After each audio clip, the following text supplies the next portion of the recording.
नमस्कार, कल 24 मा स्वागत छ। म वीरेन्द्र जैरो।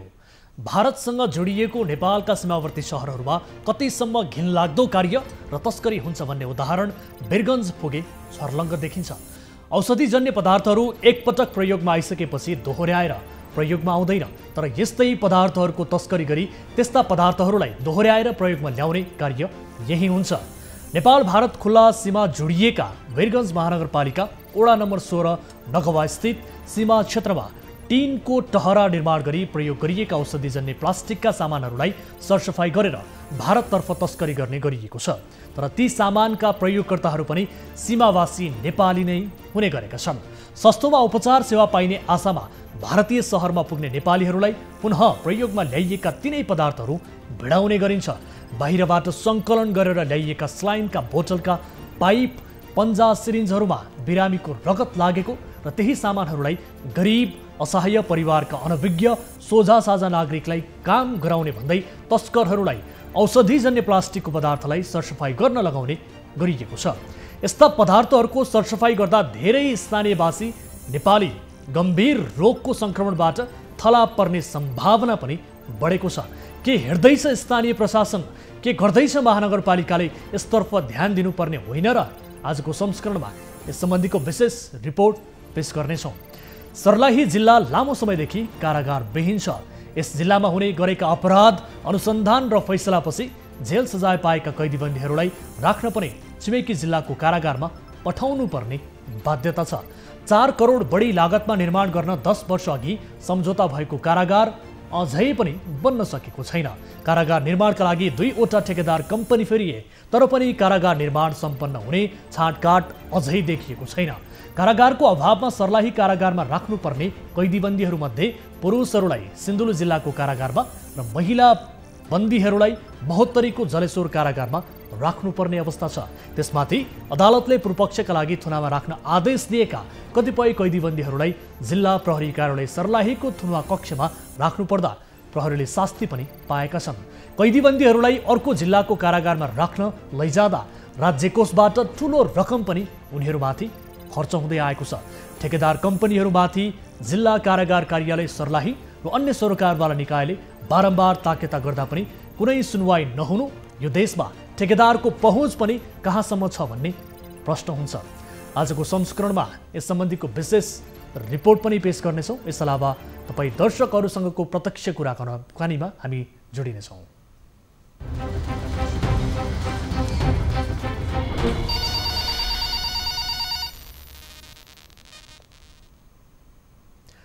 दर्शकहरू, कार्यक्रम कल 24 को नयाँ श्रृङ्खलामा स्वागत छ। न्युज 24 टेलिभिजनबाट लाइभ उपस्थित भएका छौँ विविध विषयहरू सहित। आज पनि उपस्थित छौँ आम सर्वसाधारणका विषयहरूलाई उठान गर्दै त्यसको समाधान खोज्ने र त्यसको समाधानका लागि पहल गर्ने मध्यस्थकर्ताको भूमिका हामी कार्यक्रम मार्फत निर्वाह गर्दै आएका छौँ।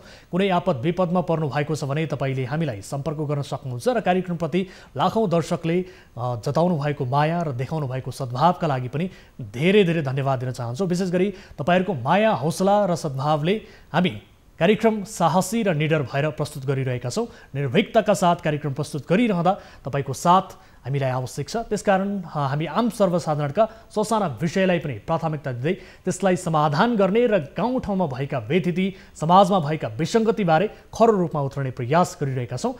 तपाईँले कुनै आफ्ना गाउँठाउँमा भएका व्यथिति, विसङ्गतिबारे जानकारी गराउनु पर्नेछ भने हाम्रो टोल फ्री नम्बर 166011 2424, एन्सल नम्बर 9805 72424 र भाइबर नम्बर 9884 011 037 मा तपाईँले कल गर्न सक्नुहुन्छ। र यदि विदेशमा हुनुहुन्छ, नेपाल बाहिर हुनुहुन्छ भने तपाईँले हामीसँग भाइबर र वाट्सएप मार्फत जोडिएर आफ्ना गुनासोहरू राख्न सक्नुहुन्छ। र इन्टरनेटको सदुपयोग गर्दै हामी फेसबुक मार्फत पनि लाइभ प्रसारित भइरहँदा त्यहाँ पनि आफ्ना जिज्ञासाहरू, गुनासोहरू कमेन्टमा उल्लेख गर्न सक्नुहुनेछ र हामी त्यहाँ मार्फत पनि तपाईँका समस्याहरू सम्बोधन गर्ने प्रयास गर्नेछौँ। र आज विविध विषयहरूसहित उपस्थित छौँ। विशेष गरी आज हामी प्रधानमन्त्री केपी शर्मा ओली र नेत्र विक्रमचन्द विप्लवले एउटै मञ्चबाट आज संयुक्त रूपमा सम्बोधन गर्ने कार्यक्रम छ।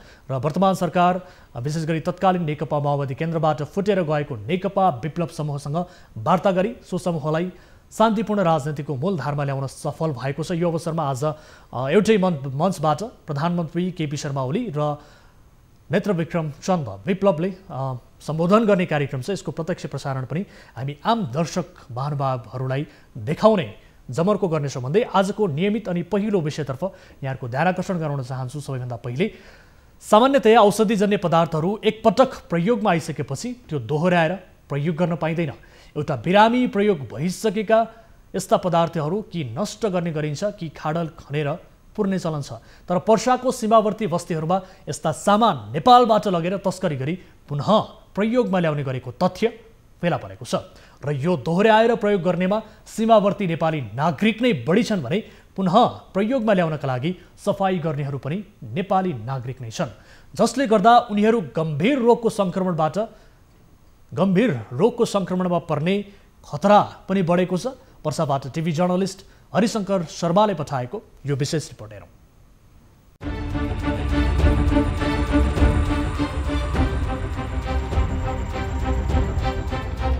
नेपाल भारत सीमा क्षेत्रका नेपाली सीमावर्ती बस्तीहरूमा प्रयोग गरिएका औषधिजन्य प्लास्टिकका सामानहरूलाई पुनः प्रयोगमा ल्याउनका लागि सरसफाई गरेर तस्करी गर्ने गरिएको पाइएको छ। नेपाल भारत खुला सीमा जोडिएको वीरगञ्ज महानगरपालिका वडा नम्बर 16 नगवा स्थित सीमा क्षेत्रमा टिनको टहरा निर्माण गरी प्रयोग गरिएका औषधिजन्य प्लास्टिकका सामानहरूलाई सरसफाई गरेर भारततर्फ तस्करी गर्ने गरिएको हो। ये बाटे कि सारा हॉस्पिटल टेकू हॉस्पिटल के जितना पाइप बा बीमारी वाला पंजा बा सब यहाँ के कबाड़ वाला रखता, सब कचर के लड़का मुंह में लगावता। लड़का स्कूल में जितना हुआ पड़ता बगल में स्कूल बा, ये लोग अपना पैसा के चलते पूरा रोड में रिफिल बिगले बा। कबाड़ वाला लोग प्रदूषण कैले बा, देख ली पूरा कैसा रोड के यहाँ हालत बा।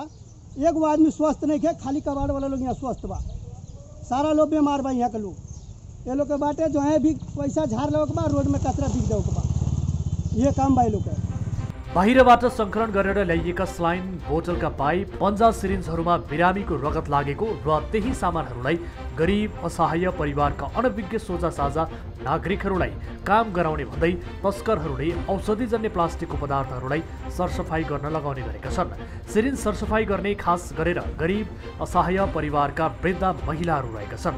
प्रयोग गरिएका औषधिजन्य प्लास्टिकका सामानहरू जताततै छरिएका कारण त्यसबाट त्यस बस्तीका आम नागरिकहरू पनि विभिन्न खाले रोगको शिकार हुने गरेका छन्। कबाड़ एरिया से बहुत दिक्कत बा, रात भर हल्ला हुडुम 50 गो ठेला वाला अगल बगल में गिरा के ले जात नहीं खेलो, इतना पुअर करता लोग कि हमने के बाल बच्चा मैंने घर से बाहर निकलल मुश्किल हो गई बा। बरसात में इतना ना कचरा हो जाता, दिन भर इतना ना ट्रक लिया के लगावता लोग, यो के चलते बहुत मैंने हमने के परेशानी बाटे। ये सब कचरा जाता अपने के इंडिया है से हिलावता लोग, ये लोग के फायदा बा। आए थे के रहे वाला लोग इतना दिक्कत हो गई बा। अर्कोतर्फ भारततर्फ तस्करी गर्ने गरिएको ती औषधिजन्य सामानहरू पनि अधिकांश नेपाली नागरिकहरूमाथि नै पुनः प्रयोग हुने गरिएको छ। अध्ययन नै नगरी डाक्टर सहित नाम अङ्कित बोर्ड झुन्ड्याएर क्लिनिक खोलेर उपचारको साथसाथै शल्यक्रिया समेत गर्ने गरेका झोले डाक्टरहरूले ती सिरिन्ज पाइप र पन्जाहरूको प्रयोग गर्ने गरेका छन्। यसबारे पर्साका प्रशासनदेखि स्थानीय निकायका प्रतिनिधिहरू पनि अनभिज्ञ छन् कि जानी छुट दिएका छन्, त्यो बुझ्न सकिएको छैन। दर्शकहरू, रिपोर्ट मार्फत प्रस्तुत गऱ्यौँ विशेष गरी त्यहाँको अवस्था र यसरी तस्कर भइरहेको छ र ती तस्कर गरिएका चिज वस्तुहरू पुनः नेपालीमाथि नै प्रयोग हुने गरेको तथ्य फेला परेसँगै हामीले यो रिपोर्ट यहाँहरू समक्ष प्रस्तुत गरेका छौँ र यस सम्बन्धी विशेष गरी सम्बन्धित निकाय वीरगञ्ज महानगरपालिका र स्थानीय प्रशासनले यसबारे थाहा नपाएको हो अथवा थाहा पाएर पनि अनभिज्ञ गरेको हो। यो अत्यन्त गम्भीर प्रश्न यति बेला उब्जिएको अवस्था छ। यसबारे हामी थप जानकारी लिने कोसिस गरिरहेका छौँ। विशेष गरी वीरगञ्ज महानगरपालिकाका मेयर विजय सरावगीलाई हामी टेलिफोन सम्पर्कमा ल्याउने कोसिस गरिरहेका छौँ र सँगसँगै जो प्रमुख जिल्ला अधिकारी हुनुहुन्छ पर्साका असमान तामाङ, उहाँसँग पनि हामी कुराकानी गर्नेछौँ र यसरी गरिब असहाय नेपाली सोझा साझा नागरिकलाई त्यहाँ प्रयोग गर्दै बिरामीहरूलाई प्रयोग गरिएका सामग्रीहरू पुनः प्रयोग गर्नका लागि र यसको तस्करका लागि भारततर्फ पठाउने गरेको तथ्य सीमावर्ती क्षेत्रबाट आएको छ। यो तथ्य आएसँगै हामी विशेष गरी महानगरपालिकाको ध्यान आकर्षण गराउने कोसिस गरिरहेका छौँ र सँगसँगै स्थानीय प्रशासनको पनि हामी ध्यान आकर्षण गराउँछौँ र विशेष गरी एउटा बिरामीमा प्रयोग भएका यस्ता किसिमका पदार्थहरू कि त नष्ट गर्नुपर्ने हुन्छ कि त खाडल खनेर पुर्नुपर्ने यो खास गरी यो मान्यता रही आएको छ र यो चलन पनि हो र तर यसरी सीमावर्ती क्षेत्रमा ती प्रयोग भइसकेका सिरिन्जहरू र सँगसँगै स्लाइनका बोतलहरू र अन्य रगतसहित टाँसिएका विशेष गरी सिरिन्जहरू पन्जाहरू पुनः प्रयोग गर्नका लागि भनेर भारततर्फ तस्करी हुन थालेपछि र त्यहाँ पनि जो बिना लाइसेन्सका डाक्टरहरू छन् चिकित्सकहरू छन् उनीहरूले विभिन्न बोर्डहरू झुन्डाएर राखेको क्लिनिकमा नेपालीहरूमाथि नै त्यस किसिमको सामग्रीहरू प्रयोग हुँदै आएको तथ्य फेला परेको छ। अत्यन्त गम्भीर विषय यो, स्वास्थ्यमाथि चरम खेलवाडको विषय हो। यसलाई लिएर महानगरपालिकाले आफ्नो ध्यान आकर्षण किन गराउन सकेन, यसतर्फ हामी उहाँहरूलाई प्रश्न गर्नेछौँ र स्थानीय प्रशासन पनि के हेरेर बसिरहेको छ। यस किसिमको तथ्यहरू फेला पर्दै पनि र त्यहाँबाट निर्वाध रूपमा यसरी नष्ट गर्नुपर्ने औषधिमूलक सामग्रीहरू तस्कर भइरहँदा त्यहाँ स्थानीय प्रशासन के हेरेर बसिरहेको छ, यसबारे हामी कुराकानी गर्ने कोसिस गरिरहेका छौँ। र यति बेला हामीसँग जोडिने क्रममा हुनुहुन्छ पर्सा जिल्लाका प्रमुख जिल्ला अधिकारी आसमान तामाङ हाम्रो सम्पर्कमा हुनुहुन्छ। सिडिओ साहब, स्वागत छ यहाँलाई कार्यक्रममा। सिडिओ साहब, स्वागत छ यहाँलाई कार्यक्रममा। सिडिओ साहब, सुन्दै हुनुहुन्छ मलाई? दर्शकहरू, यति बेला प्राविधिक कारणले हामीले सिडिओ साहबसँग संवाद गर्न सकेनौँ। यद्यपि हाम्रो टिमका साथीहरू उहाँलाई सम्पर्क गर्ने कोसिस गरिरहनु भएको छ। हामी सम्पर्कमा ल्याउने कोसिस गरिरहेका छौँ जो प्रमुख जिल्ला अधिकारी हुनुहुन्छ पर्सा जिल्लाका आसमान तामाङ। विशेष गरी नेपालीहरूको स्वास्थ्यमा यस किसिमको खेलवाड गर्ने तस्करी भइरहँदा पनि त्यहाँ स्थानीय प्रशासनले यस किसिमको जानकारी लिएको छ कि छैन, स्थानीय प्रशासनसम्म यो किसिमको जानकारी पुगेको छ वा छैन, अथवा जानकारी पुगेर पनि यसलाई किन रोक्नका लागि तदारुकता देखाउन सकेको छैन, यसबारे जानकारी लिनेछौँ। र यति बेला हामी सम्पर्कमा लिने कोसिस गरिरहेका छौँ। हुन त वीरगन्जको सीमावर्ती क्षेत्रमा विशेष गरी विभिन्न किसिमका तस्करीहरू मौलाउँदै गरेको छ पछिल्लो समय, र जसमध्ये यो तथ्य अत्यन्त स्वास्थ्यमाथि गम्भीर रूपमा खेलवाड हुने तथ्य फेला परेको छ। र यति बेला सिडिओ साहब पुनः हाम्रो सम्पर्कमा हुनुहुन्छ। सिडिओ साहब, स्वागत छ यहाँलाई कार्यक्रममा। सिडिओ साहब, स्वागत छ यहाँलाई कार्यक्रममा। सुन्दै हुनुहुन्छ मलाई? हेलो सिडिओ साहब, सुन्दै हुनुहुन्छ? यहाँलाई स्वागत छ कार्यक्रममा। हजुर, नमस्कार। हजुर, सुन्दै हुनुहुन्छ मलाई? हेलो सिडिओ साहब, सुन्दै हुनुहुन्छ मलाई? हेलो सिडिओ साहब, मलाई सुन्दै हुनुहुन्छ यहाँले? एकपटक फेरि फोन लाइन डिस्कनेक्ट गरेर ट्राई गर्नु होला। म हाम्रो टिमका साथीहरूलाई अनुरोध गर्न चाहन्छु। दर्शकहरू, यस विषयलाई लिएर हामी कुराकानी गर्ने कोसिस गरिरहेका छौँ स्थानीय प्रशासनसँग। स्थानीय प्रशासनलाई यसबारे जानकारी छ वा छैन, अथवा जानकारी भएर पनि यसलाई रोक्नका लागि किन तदारुकता देखाउन सकेको छैन, यसबारे हामी जानकारी लिने कोसिस गरिरहेका छौँ। र टेलिफोनमा ल्याउने कोसिस गरिरहँदा पनि सम्पर्क हुन सकिरहेको छैन। केही प्राविधिक कारणले गर्दाखेरि प्रमुख जिल्ला अधिकारी हुनुहुन्छ पर्सा जिल्लाका आसमान तामाङ, उहाँलाई हामी टेलिफोन सम्पर्क गर्ने कोसिस गरिरहेका छौँ। र विशेष गरी वीरगन्जमा पछिल्लो भन्सार क्षेत्रमा तस्करी मौलाइरहँदा त्यहाँ स्थानीय प्रशासनले त्यसलाई रोक्न किन सकिरहेको छैन, कमजोरी कहाँनिर भइरहेको छ, यसबारे जानकारी लिन्छौँ। र अब यसबारे जानकारी पाइसके पछाडि अब स्थानीय प्रशासनले लिने एक्सन के हुन्छ, तत्काल यसलाई रोक्नका लागि स्थानीय प्रशासनले आफ्नो तर्फबाट के गर्न सक्छ, यसबारे हामी जानकारी लिने कोसिस गरिरहेका छौँ। र स्थानीय प्रशासनको प्रतिबद्धता पनि हामी लिने कोसिस गरिरहेका छौँ। यसरी नेपालीहरूलाई नै प्रयोग गरेर त्यहाँ बाहिरबाट सङ्कलन गरेर ल्याइएका स्लाइनका बोतलहरू, पाइप र सँगसँगै सिरिन्जहरू जसमा बिरामीको रगत लागेको अवस्था हुन्छ, त्यस्ता सामानहरूलाई विशेष गरी त्यहाँका गरिब, असहाय र सोझा साझा नेपालीहरूलाई त्यहाँ प्रयोग गर्दै ती नागरिकहरूलाई त्यहाँ काम गराउँदै तस्करहरूले औषधिजन्य प्लास्टिकको पदार्थहरूलाई विशेष गरी सरसफाई गर्न लगाउने किसिमका कामहरू गरिरहेका छन् र त्यसलाई तस्कर गर्दै भारततर्फ लग्ने र भारतका क्लिनिकहरूमा छ्यापछाप्ती त्यसलाई फेरि त्यहाँका लाइसेन्स बिनाका डाक्टरहरूलाई त्यो जिम्मेवारी लगाउँदै फेरि उनीहरूले नेपालीलाई नै त्यो प्रयोग गर्ने किसिमका तथ्यहरू बाहिरिएसँगै यो अत्यन्त गम्भीर विषय हो। यसलाई लिएर हामी स्थानीय प्रशासन र स्थानीय सरकारको ध्यान आकर्षण गराउन कोसिस गरिरहेका छौँ। यद्यपि उहाँहरूसँग हाम्रो टेलिफोनमा संवाद हुन सकिरहेको छैन केही प्राविधिक कारणले। विशेष गरी यति बेला हामी कोसिस गरिरहेका छौँ जो सिडिओ साहब हुनुहुन्छ प्रमुख जिल्ला अधिकारी आसमान तामाङ उहाँसँग कुराकानी गर्छौँ।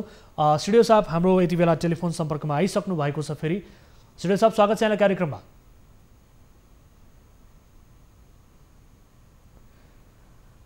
दर्शकहरू आज फोन लाइनले त्यति साथ दिइरहेको छैन।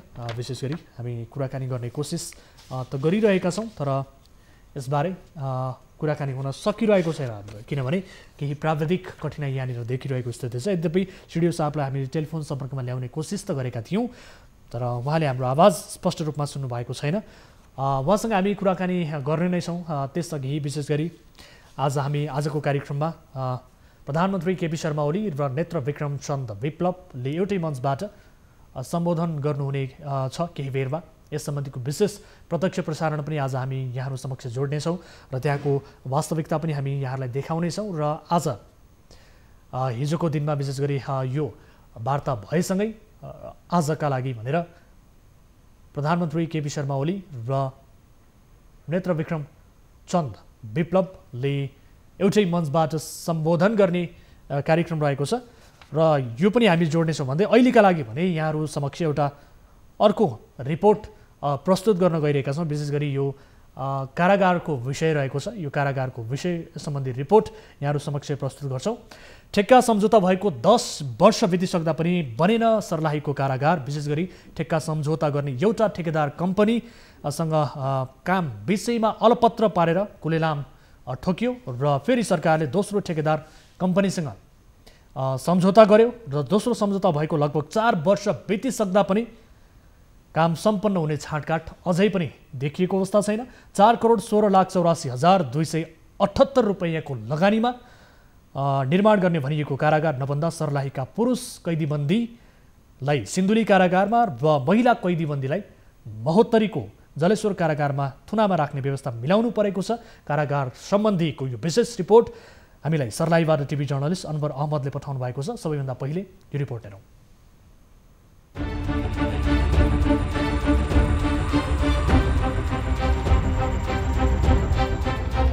ठेकेदारको हेलचक्राइका कारण सर्लाहीका कैदीबन्दी व्यवस्थापन गर्न हम्मे परेको छ। ठेकेदारले कारागारको निर्माण कार्य सम्झौता अनुरूप समयमा सम्पन्न नगरेकाले कारागार व्यवस्थापनमा समस्या परेको हो। कारागार समयमा निर्माण हुन नसक्दा अदालतबाट सजाय तोकिएका र पूर्वपक्षका लागि कारागार चलान गरिने कैदीबन्दीको व्यवस्थापनमा समस्या देखिएको हो। जिल्ला प्रहरी कार्यालय सर्लाहीले अहिले सर्लाहीका कैदीबन्दीलाई छिमेकी जिल्लाको कारागारमा राख्ने व्यवस्था मिलाउन थालेको छ। सर्लाहीको कारागार सञ्चालनमा नहुँदा कैदी व्यवस्थापनमा निकै समस्या परेको जिल्ला प्रहरी कार्यालय सर्लाहीका प्रहरी प्रवक्ता प्रहरी नायब परीक्षक डीएसपी मदन कुँवरले बताए।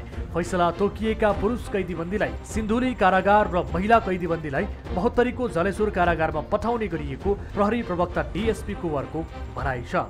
यस सर्लाही जिल्लामा कारागार नभएका कारणले गर्दाखेरि हामीलाई अलिकति यो खास गरिकन थुनुवाहरू कैदीहरूलाई राख्ने कुरामा समस्या रहेको छ। हाल योभन्दा पहिला सुनसरीको झुम्का कारागारमा पठाउने गरिएको थियो भने अहिले चाहिँ नि पुरुषहरूको हकमा चाहिँ सिन्धुली कारागारमा पठाउने गरेका छ भने महिलाहरूको हकमा रोहतक कारागारमा पठाउने गरेका छौँ। कारागार व्यवस्थापनमा समस्या पर्दा अदालतबाट फैसला भइसकेको र पूर्वपक्षका लागि कारागार चलान गरिएका कैदीबन्दीहरूलाई प्रहरीको थुनुवा कोठामा राख्नुपर्ने बाध्यता रहेको छ। हामीले कुनै पनि मान्छे तत्कालै पूर्वपक्षमा जाने बित्तिकै अदालतबाट पूर्वपक्षका लागि आदेश हुन बित्तिकै हामीले सिन्धुली अथवा चाहिँ रोहतक पठाउनु पर्ने समस्या छ।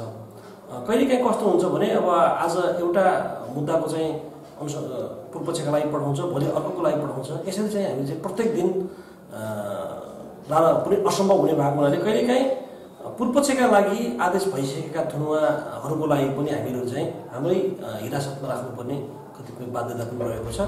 यता ठेक्का सकार गर्ने कम्पनीले जति तदारुकताका साथ काम गर्नुपर्ने हो त्यति नगरेकाले अहिलेसम्म सर्लाही कारागार सञ्चालनमा आउन नसकेको सर्लाही कारागारका प्रमुख राम नरेश राम बताउँछन्। कारागार निर्माणका लागि थपिएको म्याद 2 महिना अघि नै सकिए पनि ठेकेदारले कुनै चासो नदेखाएको गुनासो उनको छ। यो होइन सर, मेरो म्याद त 2 महिना पहिला सकेको थियो, तर यो कोरोना कालमा थपेको हुन सक्छ। म भवन डिभिजनमा गएर म पत्ता लगाउँछु अनि यहाँबाट अहिले तत्काल त्यो ठेकेदारको भनिरहेको छु। ठेकेदारले भनिरहेछ कि म अहिले यहाँबाट पत्ता लगाउँदा 5 लाखसम्म पैसा छ अरे खातामा। अब त्यसकै आधारमा मैले 4-5 दिनपछि काम सुरु गर्न लगाइदिन्छु ठेकेदारको भनाइ। र मैले त्यसलाई फेरि प्रश्न गरेँ कि हेर्नु न तपाईँ यति दिनसम्म भयो, अहिले एकदम अस्तव्यस्त हालतमा छ, के गर्नुहुन्छ, कहिले समस्या सकाउनुहुन्छ? अनि साँढमा सानो समस्या सकाउने योजना छ मेरो, अब के हुन्छ हेरौँ म कन्ट्याक्ट पछि। यता जीर्ण कारागार पुनर्निर्माणका लागि विक्रमसम्म 2066 साल कार्तिकदेखि कैदीबन्दी खाली गराउन सुरु गरिएको थियो। जेभी कन्स्ट्रक्सन कम्पनी ललितपुरले 2067 भदौ 1 गते 2 वर्षभित्र कारागार निर्माण गर्ने सम्झौता गर्यो। तर सामग्रीको मूल्य वृद्धि भएको भन्दै कारागार पुनर्निर्माण कार्य ठेकेदार कम्पनीले अलपत्र पारेर निर्माणबाट हात झिक्यो। सरकारले पुनः दोस्रो पटक 2073 साल मङ्सिर 6 गते पुरुष तथा महिला बन्दी गृह निर्माण गर्ने सम्झौता गर्यो। सरकारले 4,16,84,278 रुपैयाँको लगानीमा 2 वर्षभित्र निर्माण हुने गरी राम जानकी निर्माण सेवा प्राली जनकपुरसँग सम्झौता गर्यो। तर ठेक्काको म्याद सकिएको पनि करिब 2 वर्ष बित्दा समेत काम 65% मात्रै सम्पन्न भएको छ। थपिएको समय सीमा समेत सकिएको 2 महिना भयो र ठेक्काको म्याद अझै थप्न दौडधुप भइरहेको छ। 2 वर्ष ठेक्काको अहिले 4 वर्षभन्दा बढी भएको भए पनि हालसम्म कारागार निर्माण भएको छैन र कहिले हुने हो भन्ने कुराको पनि छाटकाट देखिँदैन। कारागारको निर्माणमा भएको ढिलाइ तथा अन्य जिल्लाको तुलनामा सर्लाहीमा कैदीबन्दीको चाप बढी हुने कारणले पनि कैदीबन्दी व्यवस्थापनमा समस्या देखिएको छ। 2067 देखि निर्माणाधीन अवस्थामा रहेको सर्लाही कारागार अझै कति वर्षमा बन्ने हो भन्ने टुङ्गो लागेको छैन। ठेकेदारहरूको बदमाशीका कारण करिब 10 वर्षदेखि ठप्प रहेको सर्लाही कारागार अहिले पनि लगभग उस्तै अवस्थामा छ।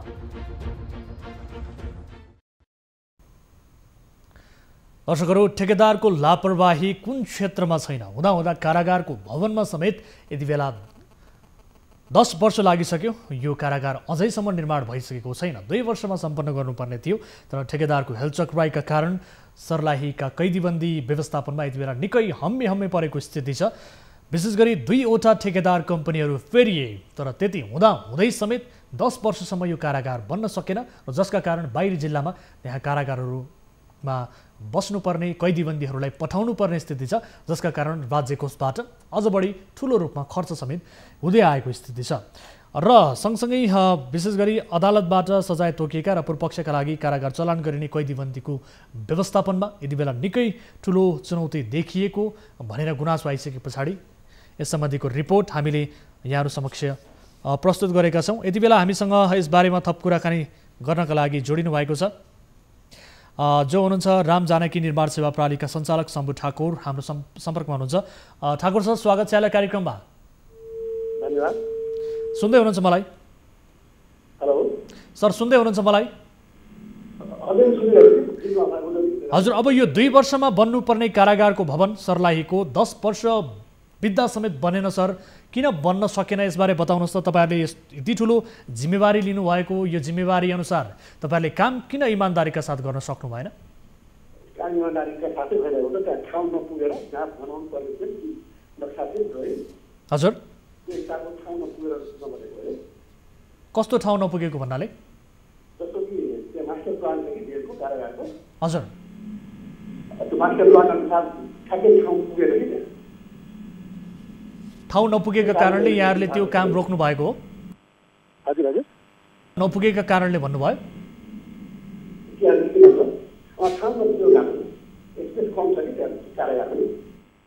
सर, अलिकति स्पष्ट रूपमा बताउनुहोस् न, यसको चित्त बुझ्दो जवाब दिनुहोस् त। तपाईँहरूले किन यो निर्माणको ठेक्का लिएर यसलाई तपाईँहरूले समयमा किन सम्पन्न गर्नु भएन? अहिले तपाईँहरू बेपत्ता हुनुहुन्छ, 10 वर्ष बितिसक्यो, 2 वर्षमा सकाउनु पर्ने काम 2वटा ठेकेदार कम्पनी फेरिए सर, जसमध्येको तपाईँको एउटा कम्पनी छ, किन सक्नु? सबैभन्दा पनि त 10 वर्ष भएकै छैन। तपाईँलाई गलत रङ इन्फर्मेसन छ है। 10 वर्ष हामीले एग्रिमेन्ट गरेको भएको छैन, होइन? अनि त्यहाँनिर स्पेस जहाँनिर हामीले बिल्डिङ बनाउँछौँ नि, त्यसको डिजाइन अनुसार ठाउँ ठ्याक्कै एक्ज्याक्टली नभएर मात्रै ढिलो भएको हो कि। अनि तपाईँहरूको त लापरवाहीका कारणले यो कारागार भवन नबनेको अहिलेसम्म भन्ने किसिमको सम्बन्धित निकायबाटै जवाफ आएको छ सर। होइन, हाम्रो कसरी लापरवाही हुन्छ? हामीले त बनाउनुको लागि उपयुक्त ठाउँ त दिनु पऱ्यो नि, दिनु परेन। के कुराले कमजोरी भयो त सर? के कारणले तपाईँले बनाउन सक्नु भएन? यसबारे बताउनुहोस् त। तपाईँको आवाज ठाउँ छैन कि जुन हामीले बिल्डिङ बनाउनु पर्ने, त्यहाँ स्पेस कम भएकोले ठिक नक्सा अनुसारको बिल्डिङ नअटाएर चाहिँ रोकिएको छ कि। अब के हुन्छ त? अब यो बन्छ कि बन्दैन सर? तपाईँहरूको सम्बन्धित निकायसँग के कुरा भइरहेछ यो बताउनुहोस् त। अस्ति 1.5 महिना पहिले के कुरा भएको थियो भने त्यो बिल्डिङको नक्सा पनि हामीले त्यसलाई घटाउने कि साइड चारो पारेर बनाउने कुरो सहमति भएको छ। कहिलेसम्म यो समस्याको समाधान हुन्छ त सर? तपाईँले सम्बन्धित निकायले के भनिरहेको छ तपाईँलाई यो बताउनु? सम्बन्धित निकायले सोचेको पहिले चाहिँ डिसिजन गर्न सकेको थिएन। अस्ति बल्ल चाहिँ अर्को यो कारणले पनि पायो भने त्यसपछि त्यसलाई अलिकति सानो बनाएर भएर पनि बनाऊ भनेर त्यो डिसिजन भइसकेपछि अनि अब बल्ल चाहिँ सुधार हुँदैछ कि। अब तपाईँहरूलाई विशेष गरी 2 वर्ष अघि यो 2 वर्षको ठेक्का थियो तपाईँको कम्पनीका लागि, तर तपाईँको जुन कम्पनी छ 4 वर्ष बितिसकेको छ ठेक्का लिएको, तपाईँको पर्टिकुलरली तपाईँको कम्पनीले यो ठेक्का लिएको 4 वर्ष बितिसक्यो होइन त? 4 वर्ष बित्यो होइन त सर? हजुर पुरानो जेल थियो है, हजुर त्यो भत्काउनु पर्ने हाम्रो काम थिएन, त्यो अफिस भत्काउनु पर्ने थियो, त्यो भत्काउने प्रोसेस चाहिँ लाग्यो 1.5 वर्ष। अनि तपाईँहरूले यो 65% मात्रै काम सम्पन्न भएको छ 2 वर्षभित्र भन्ने कुराको जानकारी आएको छ। अब थप काम सम्पन्न गर्नका लागि तपाईँहरूलाई के कुराले अवरोध गरेको हो सर? यसबारे फ्याक्ट बताउनुहोस् न, अलिकति चित्त बुझ्दो जवाब दिनुहोस् न। माफ गर्नु अलि सोधिले भने के भन्नुभयो? सुन्नु भएन मेरो आवाजलाई? हेलो सर सुन्दै हुनुहुन्छ? अलि बोल्नु आयो कि। अब तपाईँहरूले अहिलेसम्म कति रकम भुक्तान लिनुभयो सर? भुक्तानी त हामीले हेर्दै पर्छ, डिटेल्स मलाई पुरै डिटेल्स थाहा हुँदैन। अनि भुक्तानी लिने, ठेक्का सम्झौता गर्ने, त्यस पछाडि समयमा काम सक्छु भनेर प्रतिबद्धता जनाउने, तर 4 वर्ष बितिसक्दा पनि यहाँहरू सम्पन्न नगर्ने सर, यस्तो पनि हुन्छ सर? होइन, हाम्रो त यस्तो तरिका अहिले घरमा कुरो गरेर छैन हो। हामीलाई जहाँ घर बनाउन दिन्छ त्यहाँ खाली जग्गा दिनु पर्यो। तपाईँ त्यसलाई अरू इन्भेस्टिगेट गर्नुहोस् राम्रोसँग। त्यो पहिले जेल थियो, पुरानो जेल थियो, त्यसलाई भत्काउनु परेको थियो, सरकारी निकायले त्यो भत्काएको थिएन कि, प्रोसेसमै थियो। अब के भइरहेछ तपाईँहरू? अब यो बताउनुहोस् त ल, अब तपाईँसँग अलिकति स्पष्ट रूपमा कुराकानी तपाईँको सुनिएको पनि छैन नेटवर्क प्रब्लमका कारणले, तपाईँसँग प्रभावकारी रूपले यो संवाद पनि भइरहेको मैले महसुस गरिरहेको छैन। अब यो बताउनुहोस्, यो तपाईँहरू काम अगाडि बढाउनुहुन्छ कि हुन्न? तपाईँहरू आफ्नो जिम्मेवारीबाट यसरी पन्छिरहने हो अथवा के हो सर? यो बताउनुहोस्। अब यसले पूर्णता पाउँछ कि पाउँदैन यो कारागारले? अहिले यस्तो छ, हामीहरू अहिले सिस्टममा छँदै छ, काम बढेकै छ। अब अहिले तपाईँ भन्नुहुन्छ भने यो आर्थिक वर्षमा त्यो बिल्डिङमा जम्मा 5 लाख रुपियाँ छ, हाम्रो पैसा लिनुपर्ने छ 75 लाख रुपियाँ नै लिनुपर्ने छ। कहिलेसम्म सकिन्छ यो? कुराहरू छ नि, आन्तरिक कुराहरू पनि थुप्रै हुन्छ नि। कति समय लाग्छ सर यो सम्पन्न हुन? कति समय लाग्छ? कति समय लाग्छ यो सम्पन्न हुन? यो आर्थिक वर्ष यो कामसम्म हामीले पुरै त्यसरी पनि बनाउने, पैसा आए पनि नआए पनि बनाएर देखाइदिनु।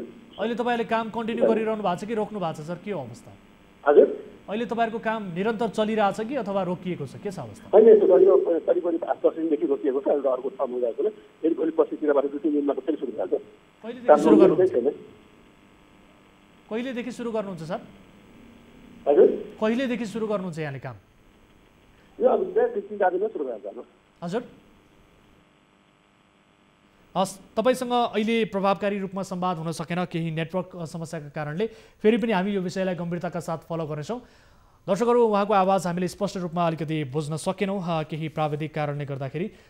त्यस कारणले उहाँसँगको यो कुराकानीलाई यति बेला छुट्यायौँ हामीले र उहाँसँग हामी यस विषयलाई लिएर स्पष्ट रूपमा जवाफ पक्कै पनि लिनेछौँ। यद्यपि आफूहरूले काम सुरु गर्ने उहाँले बताउनु भएको स्थिति छ र जो उहाँको कम्पनी छ यति बेला राम जानकी निर्माण सेवा प्रणाली, यो कम्पनीले भने आजभन्दा 4 वर्ष अगाडि यसको ठेक्का सम्झौता गरेको थियो 2 वर्षभित्र सम्पन्न गर्नका लागि भनेर, तर कारागार अहिलेसम्म 65% मात्रै त्यहाँ सम्पन्न भएको स्थिति छ काम, तर त्यसबाहेकको काम सम्पन्न हुन सकेको छैन र यो कारागारले पूर्णता पाउन नसक्दा त्यहाँ जति पनि कैदीबन्दीहरू हुनुहुन्छ उहाँहरूलाई बाहिर जिल्लामा पठाउनु पर्ने स्थिति छ र जसले गर्दा राज्य कोषको ठुलो रकम खर्च समेत भइरहेको यति बेला जानकारी प्राप्त भएको स्थिति छ।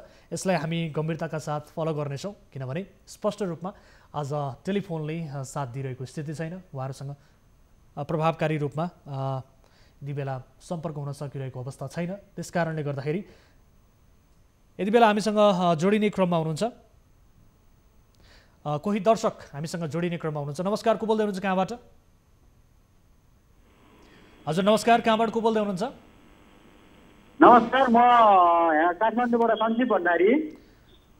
सन्दीपजी, के समस्यामा पर्नुभयो? हाम्रो यहाँ चाहिँ मेरो मामा एउटा विनोद कार्की भन्ने, हजुर 14 गतेबाट हजुर टिचिङ हस्पिटलबाट हराउनु भएको थियो कि। टिचिङ हस्पिटलबाट भन्नुभयो? हजुर टिचिङ हस्पिटलबाट 14 गते राति 8 बजेको समयतिर हजुर उहाँ बाहिर निक्लिनु भएको कारणले अहिलेसम्म सम्पर्कविहीन हुनुभएको छ। हजुर उहाँलाई चाहिँ काहीँ कसैले भेट्नुभयो भने उहाँको बिरामी लिएर आउनु भएको थियो। उहाँको बिरामी मम्मी पनि बितिसक्नु भएको कारणले गर्दा उहाँलाई कसैले काहीँ भेट्नु भएको खण्डमा 98 64 677 415 या 98 510 98 511 45 832 मा यदि यो नम्बरमा नसके नजिकै रहेको पुलिस कार्यालयमा लगेर बुझाइदिनु हुन हामी विनम्र अनुरोध गर्छौँ सर। तपाईले हामीलाई तस्बिर पनि पठाउनु भएको रहेछ। हाम्रो टिमका साथीहरूले यो तस्बिर टेलिभिजन स्क्रिनमा देखाइरहनु भएको छ। हामी दर्शकहरूलाई अनुरोध गर्न चाहन्छौँ यसलाई स्क्रिनसट लिनुहोला र विशेष गरी उहाँ टिचिङ अस्पतालबाट 16 गतेबाट हराउनु भएको भनेर एकजना दर्शक 14 गते सर 14 गतेबाट 8 बजेको समयबाट 14 गते बिहान 8 बजेको समयबाट उहाँ हराउनु भएको बारे साँझ 8 बजेको समयबाट साँझ समयमा र उहाँ अस्पतालमा पुग्नु भएको थियो बिरामीको उपचार गराउनका लागि र बिरामीको समेत त्यति बेला मृत्यु भएको बारे दुःखद खबर तपाईले सुनाउनु भयो। निधन भइसकेको कारणले गर्दा सर यदि कसैले काहीँ भेट्नु भएको खण्डमा उहाँलाई नजिकैको प्रहरी चौकी या हामीले दिएको सम्पर्क नम्बरमा हामीलाई सम्पर्क गरिदिनु हुन यदि सम्पर्क गरी यदि सहयोग गरिदिनु हुन हामी विनम्र अनुरोध गर्छौँ। अनि उहाँको आफन्तहरू कोही हुनुहुन्छ कि हुनुहुन्न यति बेला टिचिङ हस्पिटलमा जसको मृत्यु भयो उहाँ बाहेक जो विनोद कार्की हुनुहुन्छ उहाँ बाहेक कोही हुनुहुन्छ? हामीले गाउँ दोलखा पुर्याउने कार्यक्रम गरिसक्यौँ। हजुर उहाँको हस्पिटल भन्दा नि हामीले उहाँको लागि अब उहाँको चाहिँ अब 13 दिनको काम गर्नको निमित्त सर हामीले उहाँलाई खोजी कार्य गरिरहेछौँ सर। अब उहाँ कति वर्षको पुग्नुभयो जो हराउनु भएको छ? उहाँ कति वर्षको पुग्नुभयो र उहाँ लगभग चाहिँ 37-38 वर्षको हुनुहुन्छ। 37-38 वर्षको? हजुर। अस्पतालमा रहँदा रहँदै हराउनु भएको कि अथवा त्यहाँ कहीँ कतै जान्छु भनेर निस्किनु भएको के थियो अवस्था? उहाँले उहाँका दाइहरूलाई तपाईहरू यहाँ बिरामीलाई एकछिन वेट गर्दै गर्नु भनेर उहाँ निक्लिनु भएको। हजुर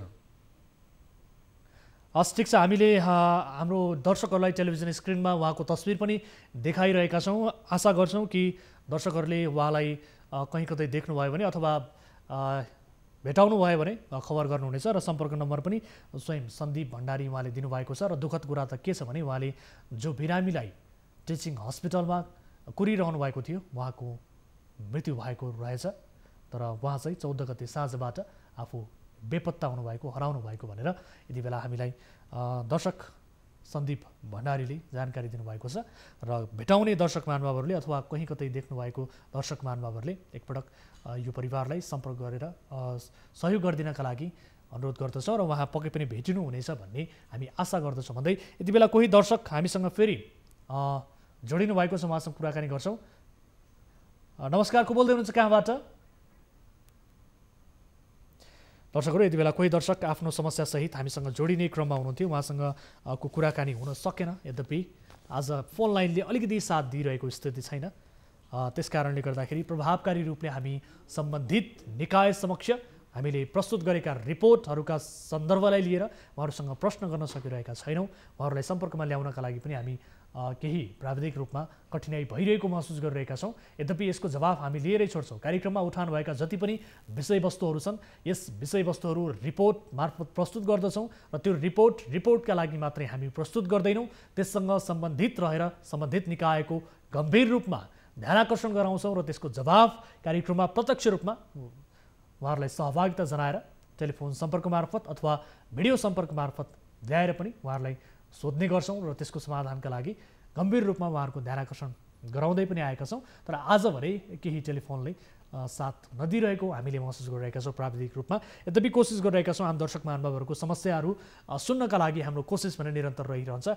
कुनै आपद विपदमा पर्नु भएको छ भने तपाईँले हामीलाई सम्पर्क गर्नका लागि टोल फ्री नम्बर 1660 011 2424, एनसेल नम्बर 98 015 72424 र भाइबर नम्बर 9884 011 037 मा तपाईँले कल गर्न सक्नुहुन्छ र आफ्नो गाउँ ठाउँमा भएका कुनै पनि विषयवस्तु व्यथिति, विसङ्गति, भ्रष्टाचार, अनियमितता र केही कुरा गलत भइरहेको छ भन्ने तपाईँले महसुस गर्नुभएको छ, तपाईँलाई लागिरहेको छ यो गलत भइरहेको छ भन्ने तपाईँले महसुस गरिरहनु भएको छ भने हामीलाई सम्पर्क गर्नुहोला र विभिन्न माध्यमबाट हामीलाई सम्पर्क गर्न सकिन्छ।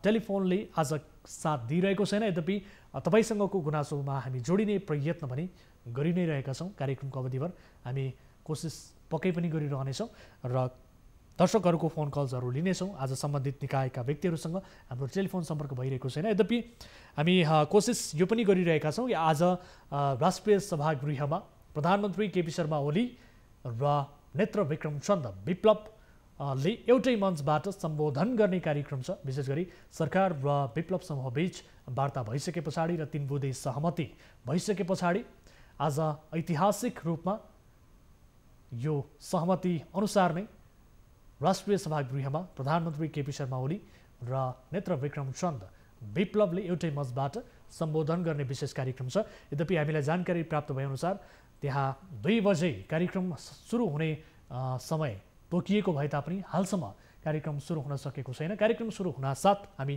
आम दर्शक महानुभावहरूलाई त्यहाँको प्रत्यक्ष प्रसारण देखाउने जमर्को पनि गर्नेछौँ र प्रत्यक्ष रूपमा उहाँहरूको सम्बोधनलाई यहाँहरू समक्ष प्रस्तुत पनि गर्ने जमर्को गर्नेछौँ भन्दै यति बेला कोही दर्शक हामीसँग जोडिने क्रममा हुनुहुन्छ, उहाँसँग हामी कुराकानी गर्छौँ। त्यसअघि एउटा रिपोर्ट यहाँहरू समक्ष प्रस्तुत गर्छौँ। विशेष गरी यो शिक्षा अधिकृतको मनोमानी सम्बन्धीको रिपोर्ट रहेको छ। विगत 2 दिनदेखि कार्यक्रममा हामीले यो रिपोर्टलाई समावेश गरेका थियौँ, तर यो रिपोर्ट समय अभावका कारणले हामीले यहाँहरू समक्ष प्रस्तुत गर्न सकेका थिएनौँ। आजको कार्यक्रममा यस सम्बन्धीको रिपोर्ट पनि आम दर्शक महानुभावहरूलाई देखाउनेछौँ। बारा जिल्लाको बारागढी गाउँपालिकाको शिक्षा शाखाकी अधिकृत जलमती चौधरीले आफ्नो मनोमानी ढङ्गले आर्थिक नियम मिचेर विभिन्न कामहरू गरेको तथ्य यति बेला बाहिरिएको छ, तथ्य फेला परेको छ।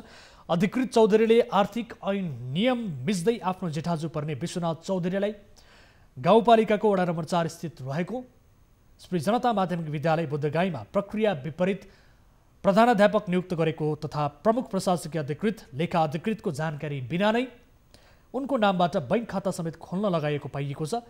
यस सम्बन्धी विशेष कुराकानी हामी गर्ने कोसिस गर्नेछौँ। सबैभन्दा पहिले टिभी जर्नलिस्ट हरिशङ्कर शर्माले पठाएको यो रिपोर्ट हेर्नुहोस्।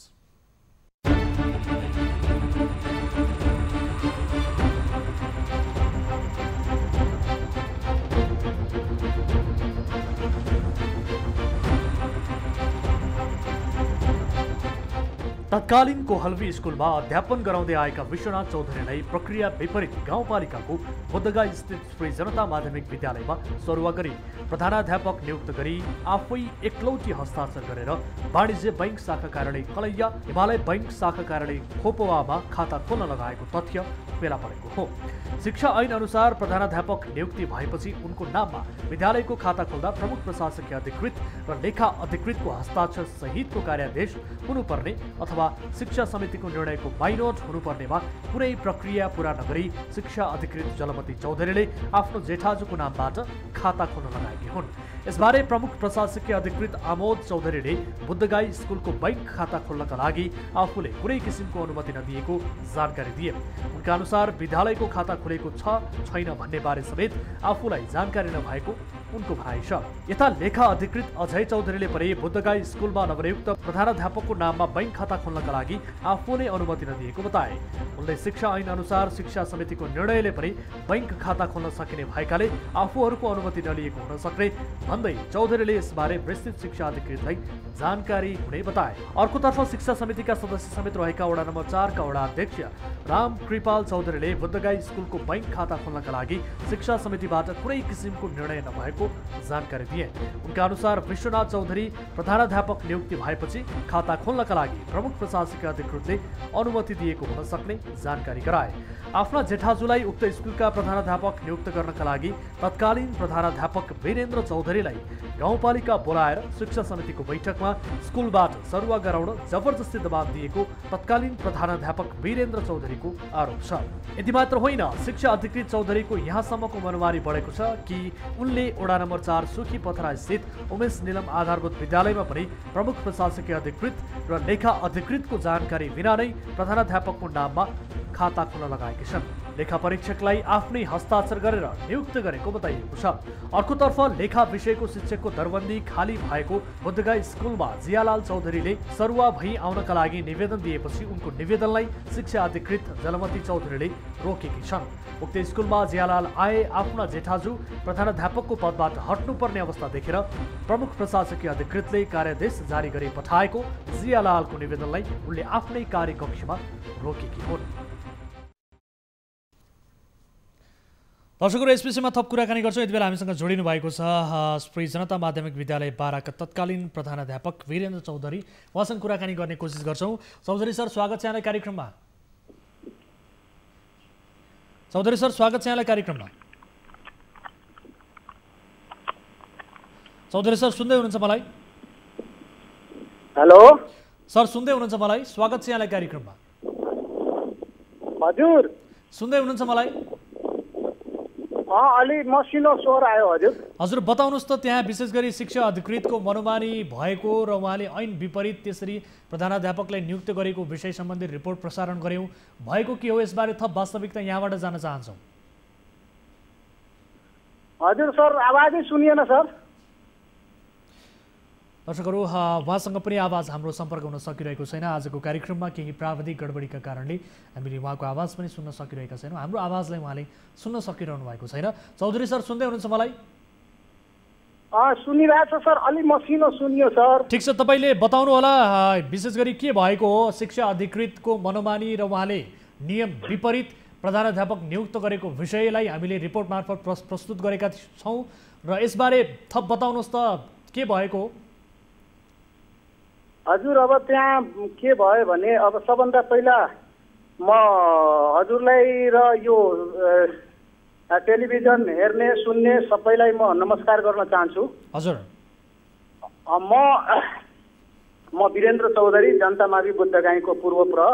हजुर, अहिले म अनुपिप्नी मावि कोल्बीमा सर्व भएर आइसकेको छु। अब सबभन्दा पहिला त्यहाँ के भयो भने, उहाँले यो विद्यालयको अनुमति टिचर सरुवा नियुक्तिमा के अरे सरुवामा चाहिँ विद्यालयको नियुक्ति भन्दा पहिला नै उहाँले के गर्नुभयो भने पालिकाबाट नै चाहिँ सहमति दिइदिनु भयो।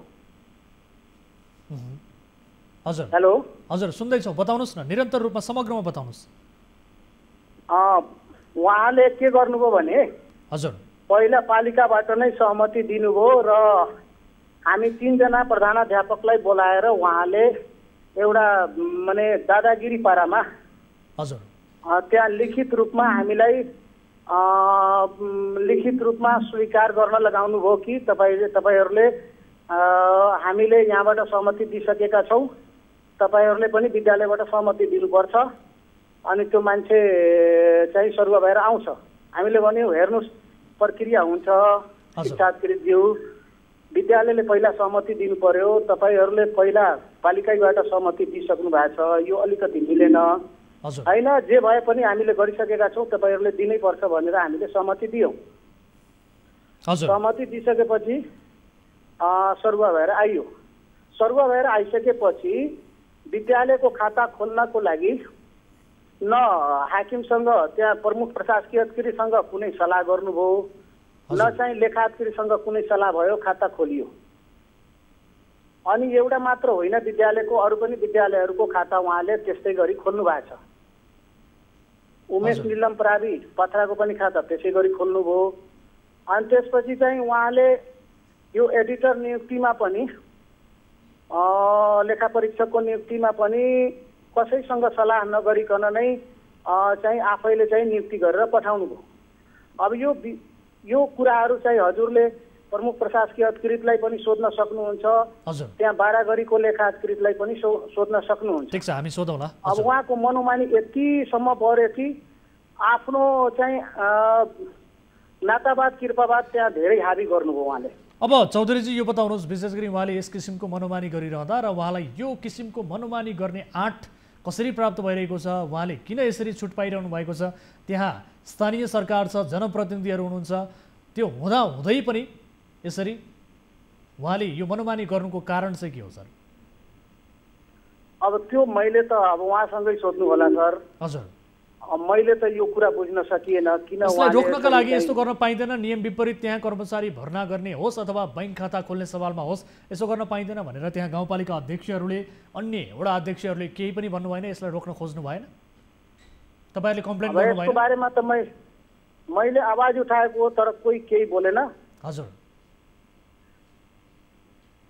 अब यसको बारेमा मैले पटक मैले भने पनि यो अलिकति मिलेन, यो चाहिँ नियम विपरीत कार्यहरू भइरहेछ। हजुर, तर कसैले केही बोलेन। अब नबोलेको कारणले गर्दा पनि होला उहाँको मनोबल बढेको। गाउँपालिका अध्यक्षले पनि केही भन्नु भएन यस विषयलाई लिएर? गाउँपालिका अध्यक्षसँग सर मेरो कुरा हुन सकेको छैन। हजुर, उहाँलाई जानकारी छ कि छैन यसरी नियम विपरीत, ऐन विपरीत त्यहाँ कर्मचारी भर्ना भइरहेको छ, खाता खोलिएको छ, शिक्षा अधिकृतको मनोमानी बढेको छ भन्ने गाउँपालिका अध्यक्षसम्म यो जानकारी पुगेको छ कि छैन? अब त्यो गाउँपालिका अध्यक्षसँग मेरो कुरा हुन सकेको छैन सर। हजुर, अब उहाँले चाहिँ हेर्नुपर्ने त हो। हजुर, अब मैले प्रमुख प्रशासकीय अधिकारीजीलाई पनि भने, उहाँले के भन्नुभयो भने सर मसँग कोअर्डिनेसन कुनै छैन, उहाँले कोअर्डिनेसन पनि मसँग गर्नुहुन्न। अब मैले के भन्ने उहाँलाई पटक मैले सम्झाइरहेको छु। उहाँले अब किन यसरी गरिराख्नु भएको छ भन्ने चाहिँ जवाब प्रमुख प्रशासकीय अधिकारीज्यूबाट आयो। ठिक छ, एकपटक उहाँलाई पनि तपाईँहरूले कम्प्लेन गर्नु होला। उहाँ समक्ष यो जानकारी नपुगेको पनि हुनसक्छ अथवा जानकारी भएर पनि उहाँ मौन बसेको हुन सक्नुहुन्छ। यसलाई अहिले नै आकलन गर्न सक्ने स्थिति छैन। यद्यपि हामी पनि उहाँलाई प्रश्न गर्नेछौँ र तपाईँहरू पनि एकपटक अध्यक्षज्यू समक्ष यसबारे गुनासो गर्नका लागि पुग्नु होला। कुनै पनि यस किसिमका गलत भइरहेका छन् गतिविधिहरू भने सबैभन्दा पहिले गाउँपालिका अध्यक्ष जो गाउँपालिकाको अभिभावक पनि हो, जनप्रतिनिधि, स्थानीय सरकार समक्ष तपाईँहरू स्वयं पुग्नुपर्ने हुन्छ। गुनासो गर्ने ठाउँ त्यही नै हो। एकपटक जानु होला, हामी यही भन्न चाहन्छौँ। होइन, मलाई सबभन्दा दुःख के लाग्यो भने सर, कर्मचारीले गल्ती गर्छ भने उसले सजाय पाउनु स्वाभाविक हो। हजुर, म प्रवेश गरेको त्यो विद्यालयमा म नेपाल राष्ट्रिय माध्यमिक विद्यालय कलैया मदरसा भन्ने नामले चिनिन्छ। त्यो जिल्लाको एउटा उत्कृष्ट विद्यालय। हजुर, त्यहाँबाट मलाई चाहिँ यो विद्यालय जनतामावि बुद्धगाई एकदमै शैक्षिक स्तर खस्कियो, एकदमै अनुशासन चाहिँ हीनता बढ्यो विद्यार्थीहरूमा भनेर मलाई ल्याइयो। 2075 5 17 गते म त्यहाँ विद्यालयमा प्रवेश गरेँ।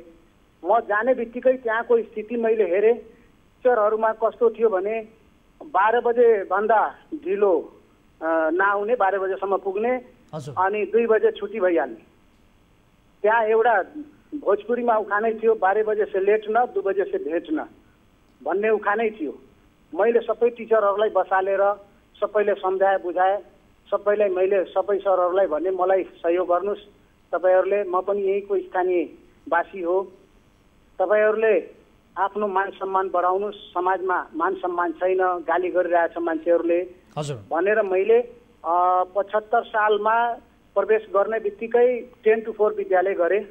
10 to 4 विद्यालय गरेर मैले 9 महिनामा जम्मा 2 दिन स्कुल अब्सेन्ट भएँ, त्यो पनि बिरामी परेर।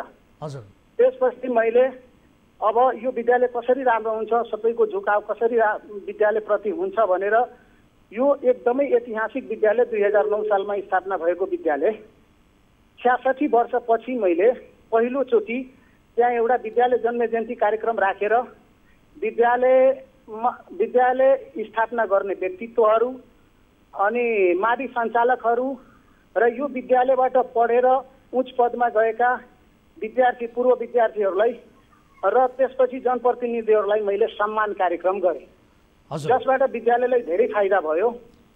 माननीय उमाकान्त चौधरी 1 नम्बर क्षेत्रको रनिङ सांसद भएको नाताले उहाँलाई चाहिँ प्रमुख अतिथिको रूपमा बोलाएर हामीले 20 लाख रुपियाँ चाहिँ हामीले संसदीय कोष मार्फत हामीले लियौँ र गाउँपालिकाबाट पनि 15 लाख रुपियाँ दियो। त्यहाँको प्रमुख प्रशासकीय अधिकारी पनि एकदम कोअपरेट गर्नुभयो विद्यालयलाई। त्यसपछि हामीले कम्प्युटर ल्याब, मैले 2टा कम्प्युटर ल्याब त्यहाँ स्थापना गरिदिएँ। ठिक छ सर, ठिक छ चौधरी सर, हामी शिक्षा शाखाका प्रमुख जो हुनुहुन्छ उहाँसँग पनि हामी कुराकानी गर्ने कोसिस गर्नेछौँ।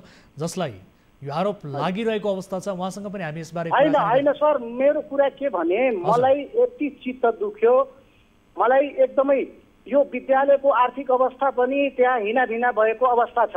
हजुर, म हुँदाखेरि नै म चाहिँ मेरो मम्मी बितेको बेला म चाहिँ क्रियामा बसेँ।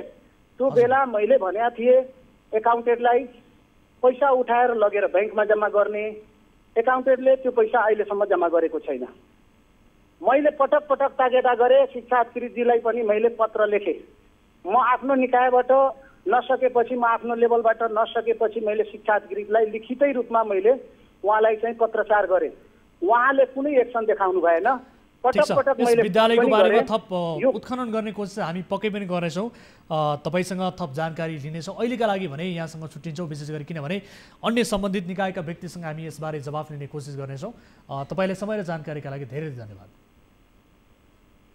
हजुर सर, धन्यवाद।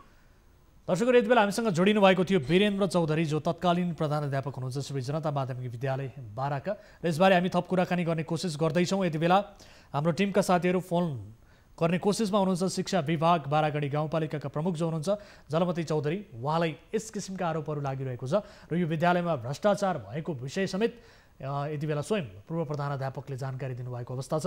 र सँगसँगै शिक्षा ऐन अनुसार प्रधानाध्यापक नियुक्त भएपछि उनको नाममा विद्यालयको खाता खोल्दा प्रमुख प्रशासकीय अधिकृत र लेखा अधिकृतको हस्ताक्षर सहितको कार्यादेश हुनुपर्ने अथवा शिक्षा समितिको निर्णयको माइनट हुनुपर्ने यी कुनै पनि प्रक्रिया पुरा नगरी शिक्षा अधिकृत जलमती चौधरीले आफ्ना जेठाजुको नामबाट खाता खोल्न लगाएको विषय बाहिरिएको छ।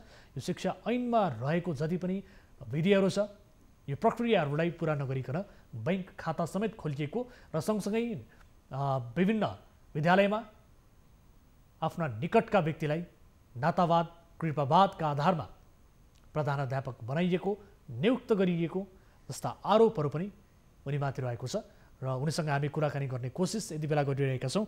हाम्रो टिमका साथीहरू टेलिफोन गर्ने कोसिस गरिरहनु भएको छ। यद्यपि आजको कार्यक्रममा हामी सम्बन्धित निकाय समक्ष आफ्ना जवाब प्रश्नहरू गर्न त्यति सकिरहेका छैनौँ, किनभने टेलिफोन सम्पर्क हुन सकिरहेको अवस्था छैन। यस कारणले गर्दाखेरि र हामीले यहाँहरूलाई देखाउने भनेको प्रत्यक्ष प्रसारण, विशेष गरी प्रधानमन्त्री केपी शर्मा ओली र नेत्र विक्रम चन्द विप्लवको सम्बोधनको कार्यक्रम पनि अझैसम्म सुरु हुन सकेको छैन, हामीलाई जानकारी प्राप्त भएअनुसार। र हाम्रा टिभी जर्नलिस्टहरू त्यहाँ खटिनु भएको छ र यस सम्बन्धीको प्रत्यक्ष प्रसारण पनि हामी देखाउनेछौँ। दुवैजनाले ऐतिहासिक रूपमा आज एउटै मञ्चबाट सम्बोधन गर्ने कार्यक्रम छ। विशेष गरी यो वार्ता सफल भएसँगै र विशेष गरी सरकार र नेकपा विप्लव समूहबीच भएको ऐतिहासिक सहमति मुलुक अब निश्चिन्त बनेर हत्या हिंसाको राजनीतिबाट बाहिर आएको छ भन्ने किसिमको एउटा सन्देश पनि यसले दिएको छ। र सरकार र विप्लव समूहबीच भएको प्रधानमन्त्रीको सरकारी निवास बालुवाटारमा भएको जुन वार्तामा छ 3 बुँदे सहमति भएको थियो र यो सहमतिपछि आज सार्वजनिक गर्नका लागि, विशेष गरी बाँकी विषयहरू सार्वजनिक गर्नका लागि कार्यक्रमको आयोजना गरिएको छ। र यसअघि हामीले प्रसारण गरेको जुन रिपोर्ट छ, यस सम्बन्धी रिपोर्टका विषयलाई लिएर हामी गाउँपालिका अध्यक्षसँग कुराकानी गर्न गइरहेका छौँ। देवदत्त हुनुहुन्छ, देवदत्त थारू हाम्रो सम्पर्कमा हुनुहुन्छ, उहाँसँग कुराकानी गर्छौँ। अध्यक्षजी, स्वागत छ यहाँलाई कार्यक्रममा। अध्यक्षजी सुन्दै हुनुहुन्छ मलाई? आज टेलिफोनले साथ दिइरहेको छैन दर्शकहरू। यिनै विषयवस्तुहरू प्रस्तुत गर्दा गर्दै आजका लागि कार्यक्रमको निर्धारित समय पनि अब यहीँ सकिन लागेको छ र प्रस्तुत गरेका जति पनि रिपोर्टहरू छन् यस सम्बन्धी रिपोर्टहरूलाई आगामी कार्यक्रममा हामी फलो पक्कै पनि गर्नेछौँ र सम्बन्धित निकाय समक्ष यसको जवाफ लिनका लागि उहाँहरूलाई टेलिफोन गर्ने नै छौँ। र कुनै आपद विपदमा पर्नु भएको छ, कुनै जिज्ञासाहरू छन् भने तपाईँले हामीलाई सम्पर्क गर्न सक्नुहुन्छ। टोल फ्री नम्बर 1660 011 2424, एनसेल नम्बर 98 015 72424 र भाइबर नम्बर 98 84 011 037 मा तपाईँले 24 घण्टा हाम्रो 24 हेल्प डेस्कमा कल गर्न सक्नुहुन्छ भन्दै कार्यक्रमबाट बिदा हुन्छौँ। हामी निरन्तर न्युजमा छौँ। नमस्ते।